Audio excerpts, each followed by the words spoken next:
got a message from my buddy Chris Carroll, I'm not really sure how the pronunciation goes, but he was asking about how to get out of a like 300-pound wrestler who gets in like side control or gets on top of him. And so it's something I've dealt with over the years from competing in absolute divisions and things like this. And it just so happens that the day after he asks that question, my buddy Austin comes in. Now Austin is not a 300-pound, what are you at? Like 280. 280, so we're close enough, right? We're shaving off 20 pounds. But he's a big guy, he's a wrestler, he's strong, and you know, I'm gonna show you the escape that I would use against him or anyone else around his size, okay? I'm gonna show you two options on this. And the first one is it's gonna happen early, okay? The best thing that you can do is when someone's passing your guard, for instance, right here, freeze, right here. So as he's coming around, he's pushed your legs out of the way, he's cleared the hips, and a lot of times you'll feel this battle going on, right? We're trying to push and make space, but we can't, and you know that you're about to lose the position. One of the things I see a lot of guys do often is they'll fight here for a second, and then when they realize they're losing it, they just kind of die. They let the guy get into a tight side control, and then they want to fight once the guy gets here. If you're up against a big guy like this is not what I want to fight, okay? You need to start earlier. So as we're pushing away here, a lot of times you know you're losing the battle, okay? So let's forget about this and let's move to the next stage. So what I'm going to do, I want to deny him two things, right? If you think of side control, what is side control? It's underarm and underhead control. If we can deny him those two things, then he doesn't get it. So my hand is going to come up to my face, and my elbow, I'm going to tuck it in tight so that he can't get under the arm here. Okay, so this way, as he comes crashing down chest to chest, I can stay on my side. 2, he's not cross-facing me. And 3, he's not getting the armpit, not getting the underhook. Now, here's the trick to it. We're going to use this elbow to peek out into his armpit and then get an underhook. Now this underhook, we want to have this way up on the back here.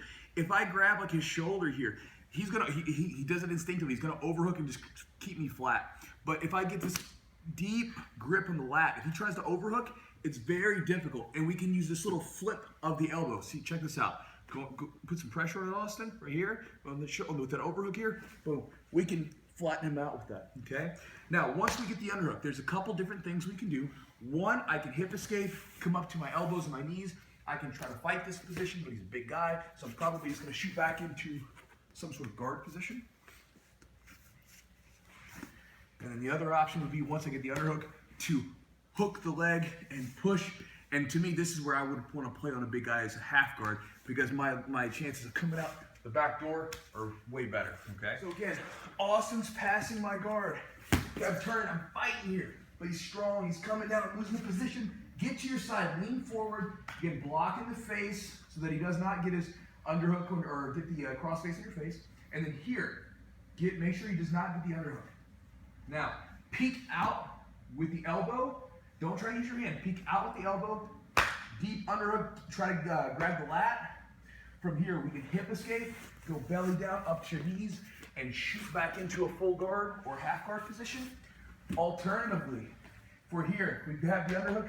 Take your foot, hook his ankle, and use your other hand now to elbow escape in there. And now you have an underhook, or you've got a half guard, you've got a half guard, and you've got a good position to come out right to the back. If we get stuck in this position, this is tough, okay? I'm gonna show you how to do it, but again, we wanna do this as early as possible. I don't wanna wait till this big fucker's on top of me, squeezing me, okay, strong. So, if we're in this position, if Austin is squeezing me as tight as he can, right? I can't fight this, you gotta relax. Okay, don't try to fight that pressure, because he's strong, he's got good positioning, good leverage. Just relax for a minute. Now, once the person loosens up a little bit, that usually means that that's when they're going to go on the offensive. They're going to start looking for the arms and the neck and try to advance position. So if he's squeezing hard, you feel the vibration in the muscles, relax. As soon as you feel that relax, we're going to take the hand over here, and I want to make sure it's flat. Do not make a fist, make straight hand, and we're going to just kind of wedge it in between our chests. From here, this hand is going to push on the side of his hip with the side of my hand, and we're going to pop, pop, pop. Short little choppy bridges, okay? So he keeps his weight down, okay? So I'm gonna get this hand wedged in there as best I can. It's not gonna go very far, but I'm gonna push against the hip and bump, bump, bump, and get this deep underhook. Right now my palm is sort of turning out, and I can come out to the lat, and now we're in the same position again. So one more time. We're here, let's turn this way. So one more time. Again, if he's squeezing, relax. Wait till there's where you feel like he's not squeezing as hard, hand goes to the side. Never use your palm, because if he drops his weight, he'll wrist lock you. Push here. Again, wedge it as close to the chest as you can, and boom. Push your hips up and bridge, and just make little bits of space as you push your hand through. From here, big bridge, and get to your underhook, okay? So that is the best escape that I can give you against a big guy. It's the escape I use most often against big guys and little guys, but especially over the years where I've competed in, absolute divisions with 300-pound wrestlers, just really big guys. It's the escape I have to use against guys, because trying to frame up and push away from the guy, it's just not in my arsenal, because I don't have the legs to do it or the flexibility, but I can peek out the back door with my underhook escape. So, all right, thanks guys.